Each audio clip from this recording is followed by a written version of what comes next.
யாரும்மா வெளியே? யாரோ ரோட்ல போறவங்கப்பா, தவிக்குதுன்னு தண்ணி கேட்டாங்கப்பா. அட அவங்கெல்லாம் நம்மால் இல்லை போலம்மா. சொம்பளை தண்ணி கொடுக்காத, ஒரு கப்பல் ஊற்றி கொடு.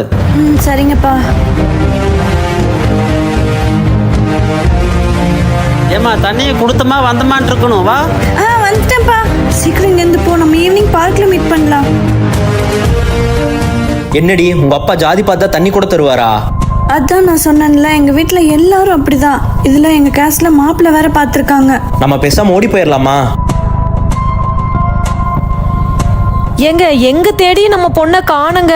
அப்பா அக்கா ஃப்ரெண்ட்ஸ் வீட்டுக்கும் போலையாமாப்பா. செல்ல புள்ள எங்கேயும் போகல, கீழ் ஜாதி பையனோட ஓடி போயிட்டா. நான் ஒரு பையனை விரும்புகிறேன்ப்பா. அவன் கீழ் ஜாதிங்கிறதுனால நீங்கள் ஒத்துக்க மாட்டீங்கன்னு எனக்கு தெரியும்ப்பா.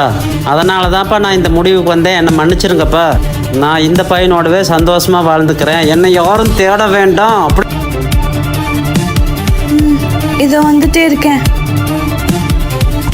அவளை கொல்லாத விடக்கூடாது. உங்கள் அக்கா வேற ஜாதி பையனோட மோப்பம் பிடிச்சி போயிட்டா. சரிங்கப்பா, அவளை உயிரோடையே விட மாட்டேன்.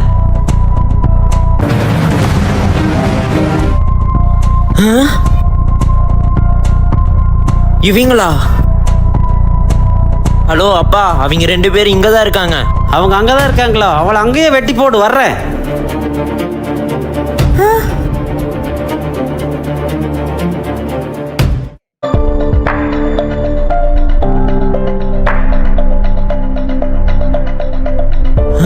அவளை கொன்னுட்டியா? கீழ் ஜாதிக்காரனை நம்பி போனாலே அவளை கொன்னுட்டியாடா? சொல்லு. உங்களை கொலை பண்ண சொன்னாங்க. உங்களை கொலை பண்ண தான் நான் இங்க வந்தேன். இப்பதான் புரிஞ்சு ஜாதி வெறியே என் மண்டையில ஏற்றி விட்டுருக்காங்கன்னு. கூட பிறந்து ஒன்னாவே வளர்ந்தோம். நான் எப்படிக்கா உன்னை கொலை பண்ணுவேன்? ஜாதி வெறி பிடிச்ச மிருகம் கூட வாழ்றதை விட இந்த மாதிரி ஒரு நல்ல மனுஷன் கூட நீ வாழ்றது எனக்கு சந்தோஷம் தான்க்கா.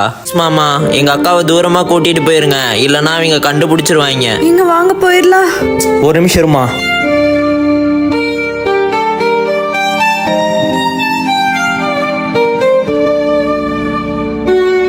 அட நாயே, அவளை கொல்ல சொன்னா விட்டுட்டு வந்திருக்க. கையடியா? இப்ப நீ அவளை குத்தி போட்டா மட்டும் ஜாதிக்காக பெத்த பொண்ணையே கொண்டுட்டான்னு சொல்லிட்டு என்ன சிலையா வைக்க போறாங்க? வாழ்றது ஒரு வாழ்க்கை.